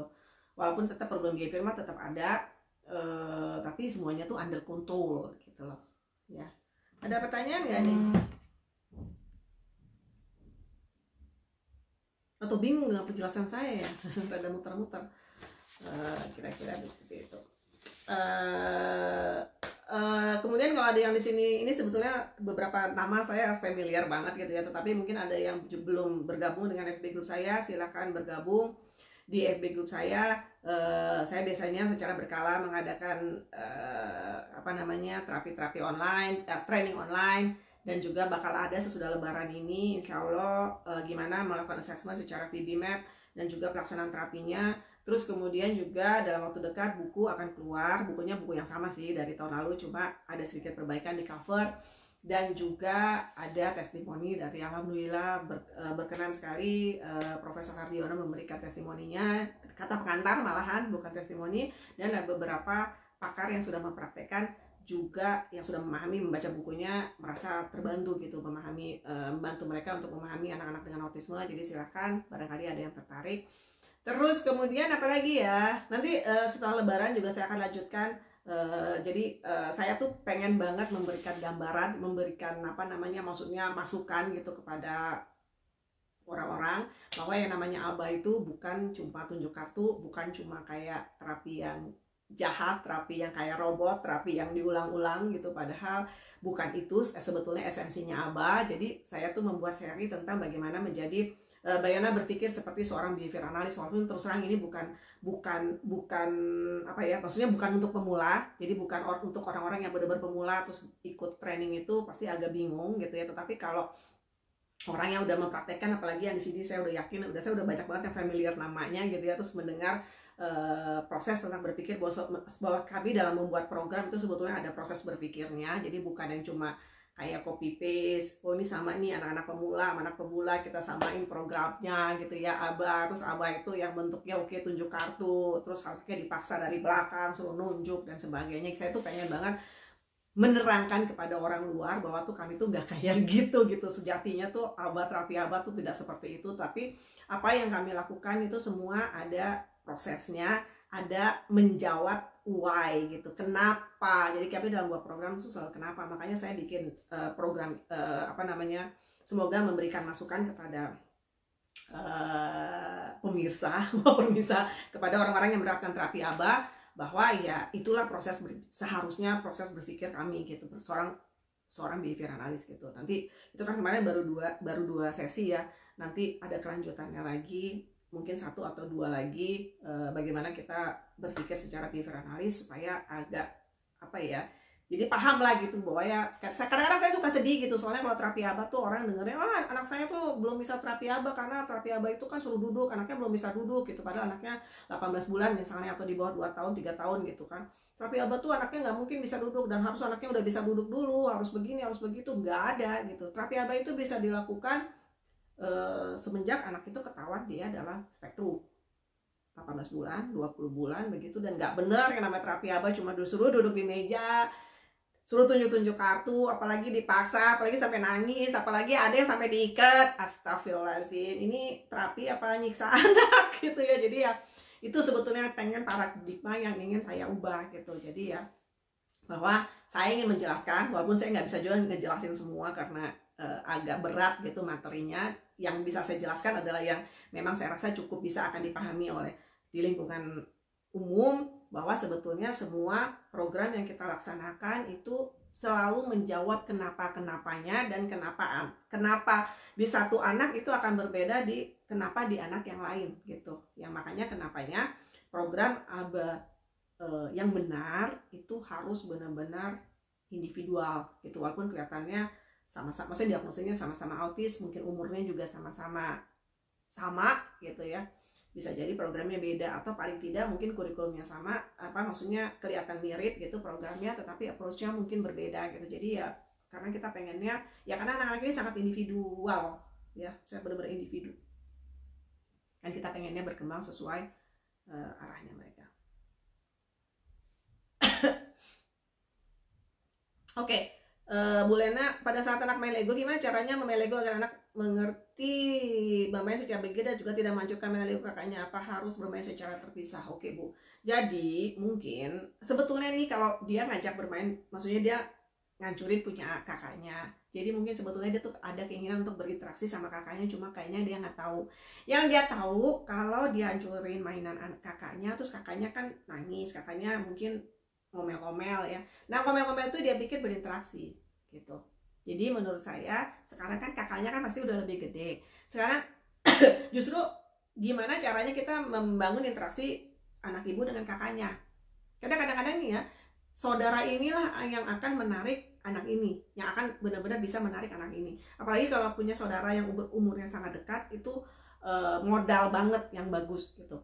Kalau saya kebetulan bedanya rada jauh sama kakak-kakaknya, jadi waktu main tuh agak susah gitu, karena maksudnya ya saya akhirnya memaksa kakaknya untuk bermain yang buat mereka itu mainan apaan sih, mainan anak kecil gitu ya, agak susah. Tapi kalau mainannya bareng kayak gini gitu, sama-sama Lego, nah itu lebih gampang. Jadi menurut saya kalau pertama ibu harus bangun itu, coba aja ibu bangun Lego, asal suruh kakaknya, yuk kita main sama adek yuk kak gitu ya. Tapi kalau misalnya adeknya ngancurin nggak apa-apa ya, kita lucu-lucuan aja ya gitu. Jadi ya udah suruh bangun aja, terus malah ditrok, kita maksudnya bener-bener sengaja dihancurin misalnya, terus kita ketawa bareng misalnya kayak gitu ya. Jadi interaksi itu ada. Ibu bisa ajak anak ibu yang artis itu untuk main misalnya, yuk kita bangun lagi, atau sebutnya misalnya Lego gitu, atau misalnya bikin gitu ya. Jadi pilih salah satu kata yang mengartikan bahwa dia suruh bangun lagi, terus bareng lagi misalnya di destroy gitu. Tapi kalau misal itu dalam satu kata ya, maksudnya dalam satu yang kita ingin mengajak mereka berinteraksi. Terus kemudian yang berikutnya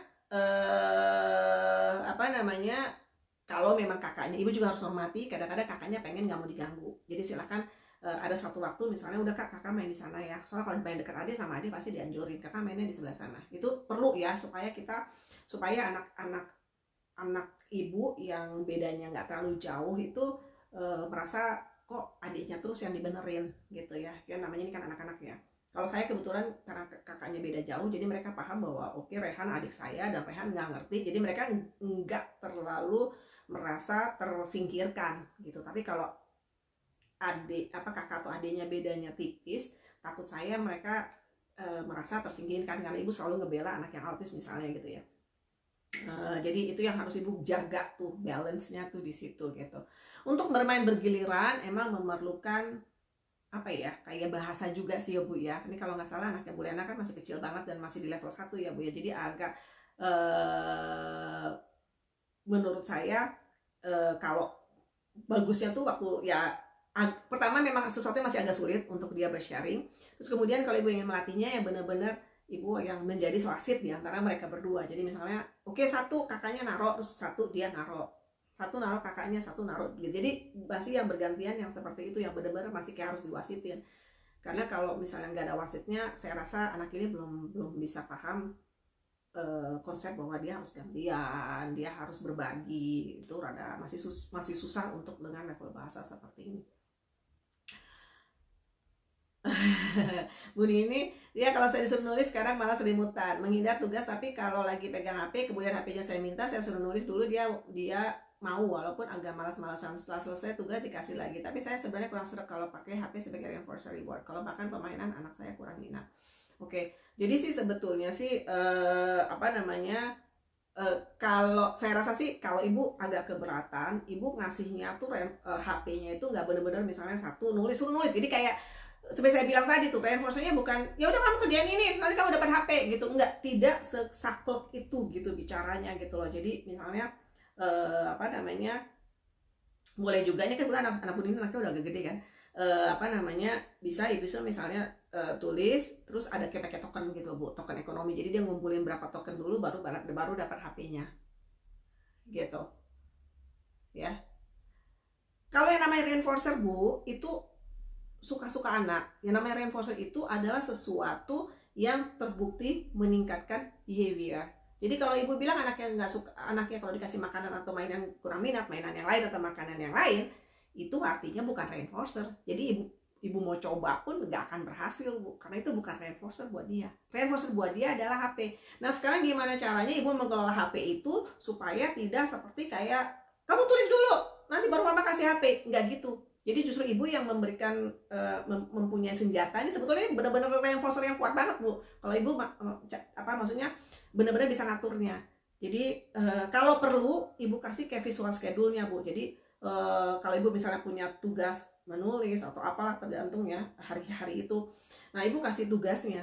Jadi jelas aturannya. Kamu kerjain ini, kamu boleh main HP. Kamu kerjain ini, kumpulin berapa bintang, misalnya kamu main HP gitu. Jadi bukan HP ini benar-benar menjadi reinforcer, tapi bukan kayak bribery yang kerjain baru HP gitu loh, Bu. Ya. Jadi justru silakan dijalankan pakai schedule of reinforcement sehingga HP-nya itu ya dia dapat, tapi nanti setelah semua semakin panjang yang bisa dia perbanyak dia kerjakan. Jadi pakainya dibantu dengan token ekonomi kayak gitu. Ya.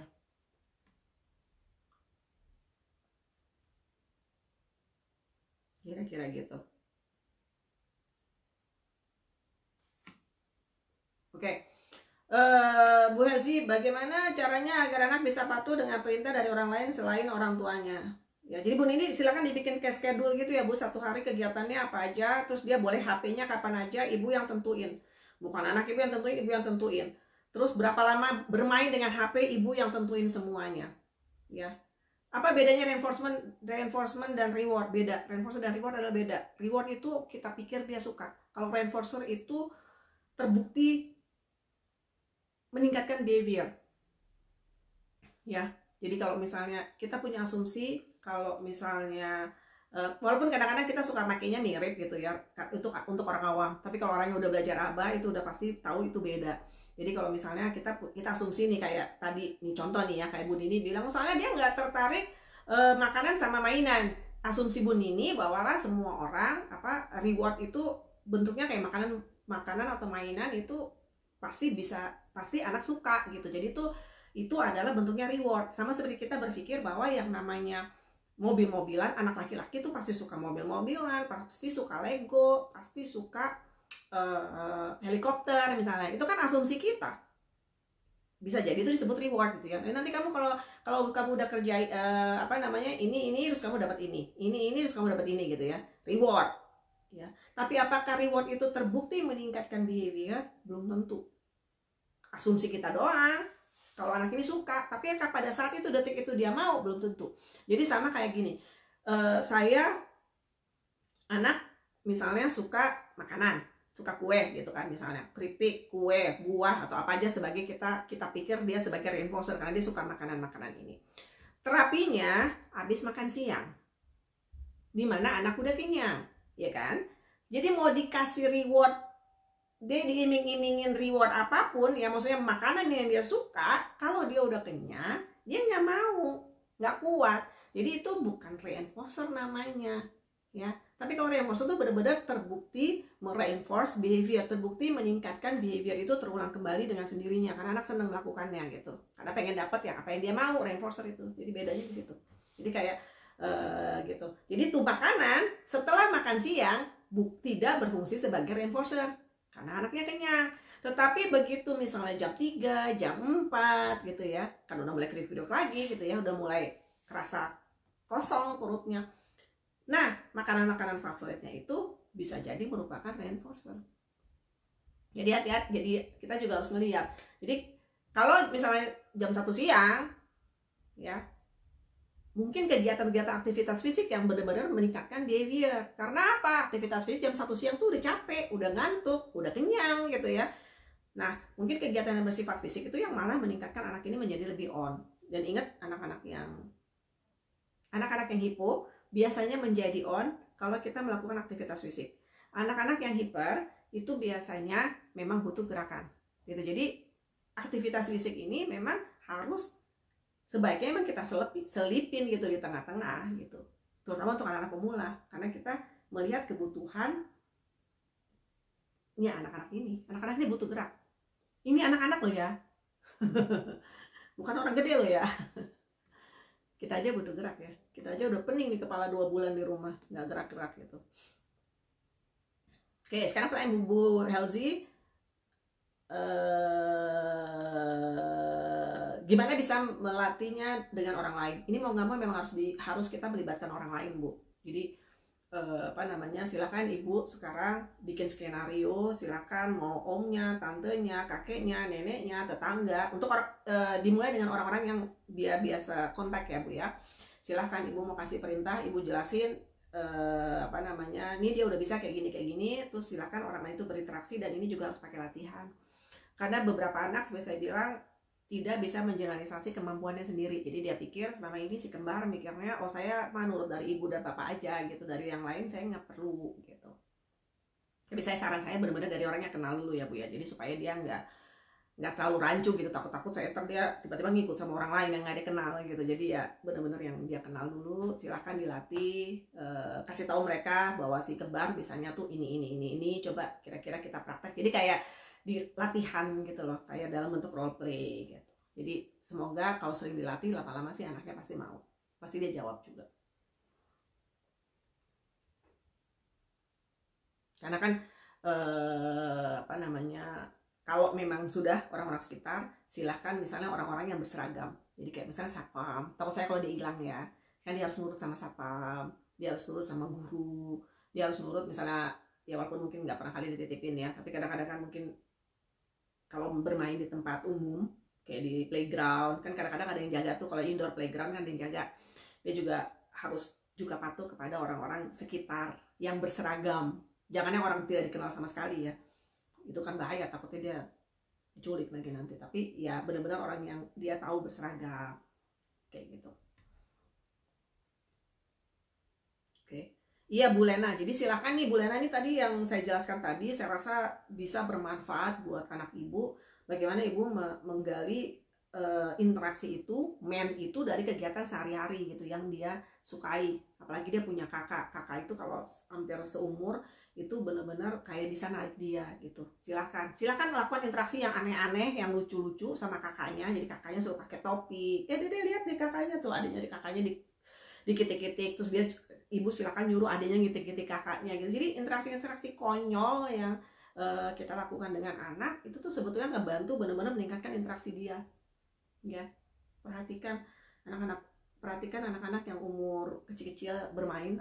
Kalau ibu misalnya anak-anak umur 18, gimana sih bermain dengan anak bayi gitu ya, umur 18 bulan, 2 tahun, di bawah 2 tahun, bayi yang belum ada suaranya gitu. Nah itulah coba ibu praktekin. Jadi ciluk ba, ajakin kakaknya main petak umpet, ciluk ba sama adiknya, ajakin kayak pakai selimut ditutupin, terus mana ya adek ciluk ba gitu. Jadi hal-hal yang kayak gini nih kalau dilakukan rutin, anaknya juga lama-lama menikmati. Saya yakin banget anaknya bisa menikmati walaupun autis kayak gimana pun juga, kitik-kitik juga, bubble juga. Jadi silakan, justru kita selain kita harus hargai kakaknya, maksudnya beri dia kadang-kadang kesempatan dia untuk sendiri, tetapi sering juga ajak dari kakaknya yang untuk berinteraksi dengan adik. Karena biasanya tuh kadang-kadang ya interaksi yang terbentuk dari bersaudara itu lebih kuat daripada dengan orang dewasa.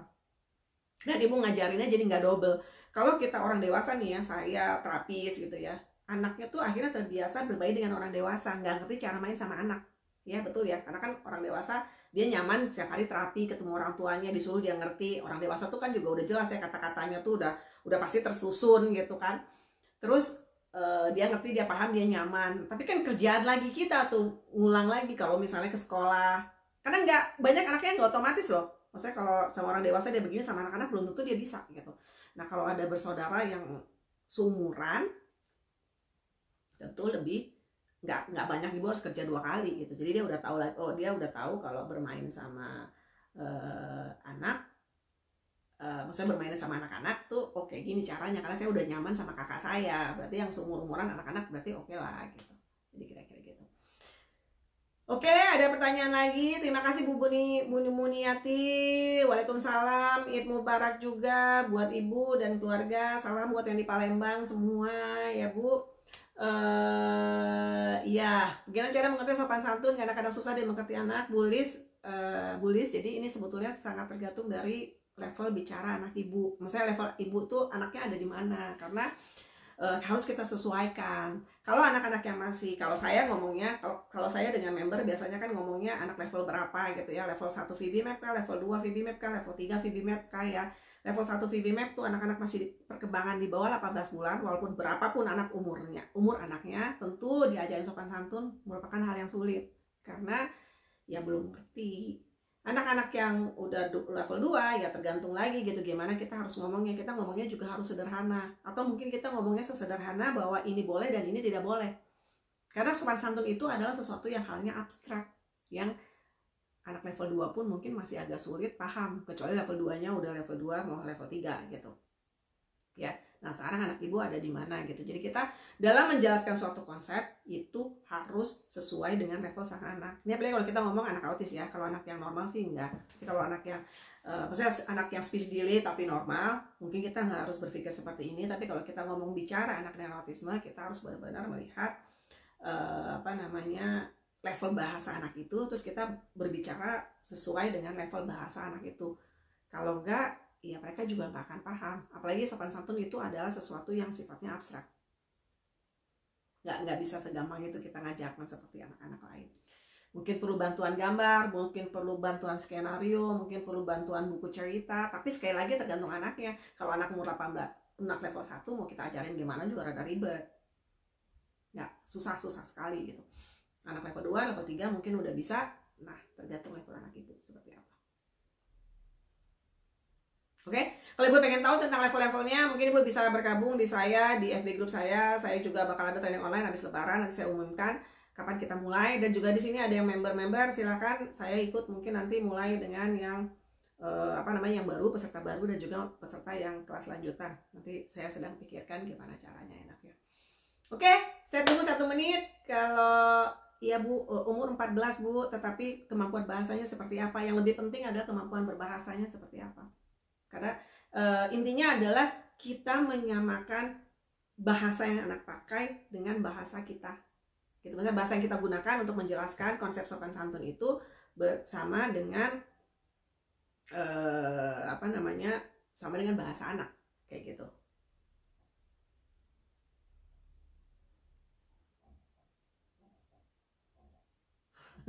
Bagaimana dari Bu Ana karena menjelaskan ke anak dalam berpuasa tidak boleh makan apapun, baik makanan berat ataupun snack. Sebab kalau dia pikir kalau makan itu adalah makan itu adalah makanan berat, kalau snack itu bukan makan tapi ngemil ya. Ini sih mungkin benar-benar harus dibantu Bu. Jadi tambahan Bu Ana bahwa puasa itu tidak boleh makan, tidak boleh ngemil, tidak boleh minum gitu. Jadi kalau perlu alhamdulillah, kalau perlu dibantu dengan gambar Bu. Jadi benar-benar ngemil yang dia nggak suka dicoret, tidak boleh gitu ya, dikasih garis. Makan nasi piring tidak boleh. Jadi ibu pasang aja silakan di dinding, atau ibu jelasin aja dalam satu kertas bahwa puasa adalah gambar nasi, cross, gambar apa, camilan Iva atau itu apa, silahkan di cross gitu ya. Minum juga apa, minum tuh jangan pikir dia, karena ibu bilangnya tidak makan tidak minum, jadi dia pikir yang namanya, selama ini anggapan dia yang namanya makan adalah makan berat, yang namanya snack itu ngemil gitu. Jadi benar-benar ibu kasih aja langsung gambar apa yang dia suka, ngemil tuh dicoret, coret. Jadi puasa itu tidak boleh makan kue, tidak boleh makan popcorn, tidak boleh minum air putih, tidak boleh minum air jus. Jadi maksudnya takut saya jangan-jangan anak-anak ini mikirnya tidak boleh air putih, kan minum itu air putih gitu, jangan-jangan takutnya begitu. Kalau jus boleh, atau kalau susu boleh gitu ya. Jadi semuanya di cross, yang biasa dia makan dia bukan minum, cross. Terus kemudian dikasih tahu jamnya, jam sahur itu misalnya katakanlah jam berapa sih di Indonesia sekarang, 4:30 sebelum subuh gitu ya. Tulis aja jam 4:30 pagi atau pagi ya, tergantung pemahaman bahasanya. Kemudian sampai maghrib kalau dia udah ngerti maghrib gitu. Jadi semua itu langsung selain kita bicarakan, kita juga kasih gambar, karena anak-anak ini adalah anak-anak visual yang jangan-jangan kalau kita cuma ngomong, jangan-jangan dia salah persepsi. Kalau perlu itu tuh ditempel. Kalau saya benar-benar perlu ditempel di dekat di dapur atau di tempat dia biasa makan, di pinggir meja makan, jadi dia tahu. Nih Fa, kalau puasa ingetin tidak boleh apa, tidak boleh makan juga termasuk tidak boleh makan kue, tidak boleh apa, tidak boleh apa, tidak boleh apa gitu. Terus ditanya lagi, jadi gimana Iva gitu ya, tidak boleh ini gitu. Jadi mungkin sekali kasih tahu nggak bisa, nggak tembus, harus dilakukannya berulang sampai dia paham. Iya, karena yang dia tahu adalah makan itu makan nasi, minum itu minum air putih di luar, karena ibu ngejelasinnya puasa itu tidak boleh makan, tidak boleh minum. Ya iya, dia bener dong, tidak boleh makan, karena menurut dia makan itu makan nasi, minum itu cuma minum air putih ya. Jadi bisa maksudnya kadang-kadang anak-anak ini berpikirnya sangat kaku, anak autis itu berpikirnya seperti itu, dan dia juga nggak merasa salah karena penjelasannya memang menurut dia kurang pas. Jadi mungkin lain kali silakan benar-benar di mana yang boleh, mana yang tidak, benar-benar di langsung visual. Anak-anak ini ada anak-anak visual, jadi silahkan dijelaskan secara visual, benar-benar tidak boleh, ini boleh, apa yang boleh gitu. Misalnya dia puasa berarti dia harus sholat misalnya kan, terus dia boleh misalnya dia boleh nonton TV, dia boleh misalnya apalah ngapain yang dia boleh lakukan, mana yang tidak boleh silahkan di cross. Kalau perlu nanti dia suruh sortir Bu,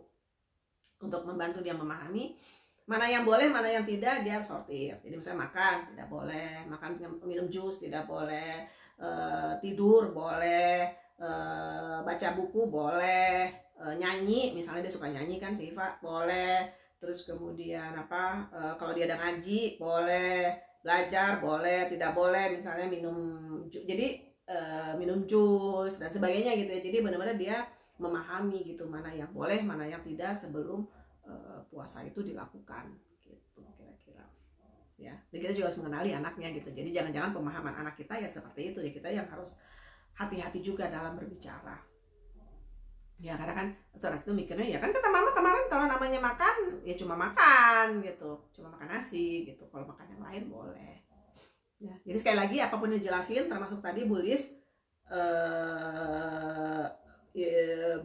Bulis juga silakan kalau pengen menjelaskan dengan bantuan gambar Bu. Jadi apa yang boleh sopan santun yang menurut Ibu bisa diajarin itu selain dengan vokal bisa juga dengan visualnya dan gambar. Jadi mana yang boleh, mana yang enggak, itu yang harus dijelaskan dan digariskan gitu. Tapi memang sekali lagi karena kalau konsep sopan santun kan tidak senyata makan dan minum ya. Kalau makan, minum, baca, tidur, nyanyi itu kan sesuatu yang bentuknya nyata. Jadi akan sangat lebih mudah anak itu memahaminya. Tapi kalau konsep sopan santun itu kan konsep yang abstrak ya, yang lebih abstrak ya, mungkin makanya tergantung kemampuan bahasa sosial anak ini gitu. Dia udah bisa paham atau belum. Makanya membantu menjelaskannya saya butuh informasi lain bahwa anaknya itu sampai semana level bahasanya gitu. Secara umum memang bisa dibantu dengan gambar. Mana yang boleh, mana yang tidaknya itu tergantung dengan gambar. Kemudian sopan santun, kata-kata sopan santunnya bisa juga dibantu dengan gambar dan social story secara umum sih seperti itu gitu ya. Oke, terima kasih perhatiannya, rasanya sudah cukup ya, nggak ada pertanyaan lagi ya. Kita ketemu lagi 2 minggu lagi. Mohon maaf kalau ada kata-kata, dan silakan kalau yang belum bergabung di FB Group saya silakan bergabung. Kalau mau belajar juga silakan di website, di YouTube semua juga ada, di IG juga ada. Selamat berpuasa dan selamat berlebaran bagi yang merayakan. Minal aidin wal faizin, mohon maaf lahir batin. Kita sampai jumpa lagi 2 minggu kemudian. Bye bye.